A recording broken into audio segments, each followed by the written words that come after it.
Greetings, mortals. Welcome to Neshae Reads SCP Readings. Today's SCP reading is going to be SCP-034, the Obsidian Ritual Knife. Obsidian Ritual Knives found in a pyramid somewhere actually what inspired me to want to become an archaeologist back when I was in high school. Object Class Safe. Special Containment Procedures. SCP-034 is to be kept in a secure room with access granted only to Level 4 personnel. SCP-034 itself will be kept in a locked case that is under 24-hour surveillance. When not in lab conditions, SCP-034's protective sheath cannot be removed under any circumstances. Any personnel in contact with SCP-034 must be placed under a 24-hour observation period until their identities can be confirmed. Description: SCP-034 is a primitive knife constructed out of pure obsidian. Tests reveal that SCP-034 is approximately 1,000 years old.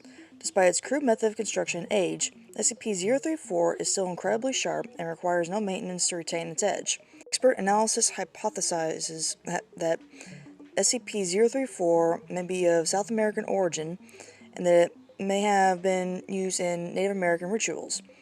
Several accounts from Spanish conquistadors exploring the region support this hypothesis, with detailed writings on how priests would flay their victims alive with similar knives and wear their skin as tribute to their gods. SCP-034 has the ability to allow its bearer to take on the appearance of another individual. If SCP-034 is used to cut a piece of flesh from a living individual, and that piece of flesh is placed against the skin of another individual, the second individual would take on not only that appearance, but all physical characteristics of the first individual. Testing has shown that the minimum amount of skin required can be as little as 1 square centimeter. However, testing has also revealed that the amount of time the transformation lasts is directly proportional to the amount of flesh used. The ratio of time transformation lasts to flesh used has been measured at approximately 1 hour for every square centimeter used. Once the time limit has passed, the affected individual will revert to their original form. Analysis of SCP-034's ability shows that its method of mimicking another individual is nearly flawless. Not only does SCP-034 change its bearer's physical appearance, but their actual physical attributes as well, including height, weight, muscle mass, bone density, hair growth, eyesight, strength, physical and medical conditions, and even DNA. The only physical traits that are not carried over in the transformation process are wounds caused by SCP-034 itself. Subjects still retain their original personality and memories while transformed. Even though the process is nearly instantaneous, taking only a few seconds, human test subjects have described the transformation process as extremely painful. Subjects also may suffer psychological trauma depending on the extent of their physical transformation. Side effects are especially serious if the subject takes on the appearance of a person with differing gender or with wildly different physical attributes. However, in order to function properly, the individuals who have their flesh cut off by SCP-034 must still be biologically alive to maintain this transformation. Should the individual whose identity has been stolen expire, the effect immediately wears off. Further details may be found in Lab Report 034-A.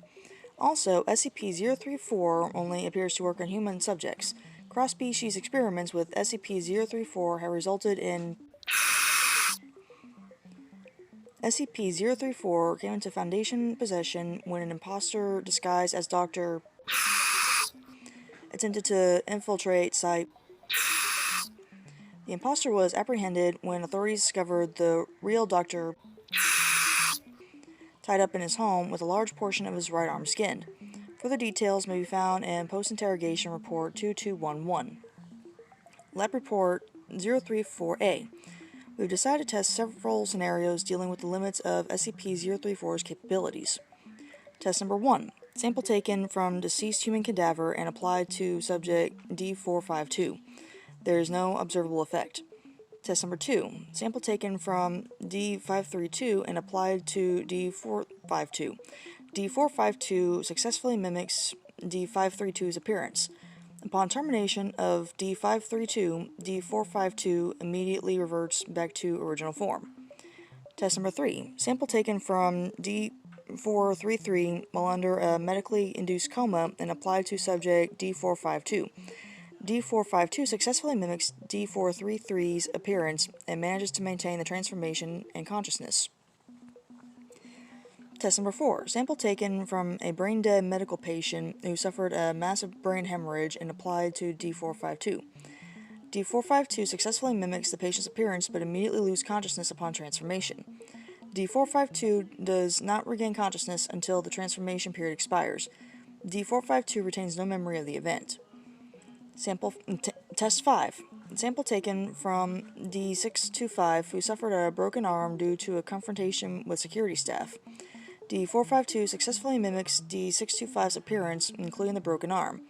D-452's broken arm is remended when transformation period expires. Test 6. Sample taken from a terminally ill medical patient and applied to D-452. The patient's terminal illness was caused by an inherent genetic defect.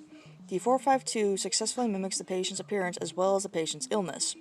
Both the terminally ill patient and D-452 expire at the same time, after which D-452 reverts back to original form. That's gotta suck. Test number 7. Sample taken from a chimpanzee and applied to D-466. D-466 experiences rapid growth of hair across their entire body. There are otherwise no other significant physical or physiological changes.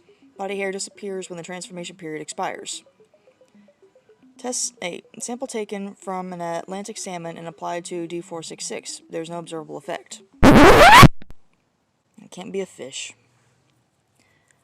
Test 9. Under O5 authorization, a sample taken from SCP is applied to D-466. D-466 exhibits extremely adverse reaction upon transformation and resulting in significant damage to testing environment, multiple injuries among test and security staff, and the death of D-466. Testing of anomalous humanoids with SCP-034 is suspended indefinitely. Post-interrogation report 2211. As per standard operating procedure, we first attempted to interrogate the prisoner via non-violent and non-invasive means. However, when such methods proved ineffective, we began to implement conventional interrogation techniques. While partially successful, we deemed it necessary to use SCP, and SCP. We managed to learn the following facts. The prisoner had extensive knowledge on the existence of the Foundation and its inner workings. The prisoner had extensive knowledge on other SCP-related agencies and groups. The prisoner was not acting under any official capacity from any government agency.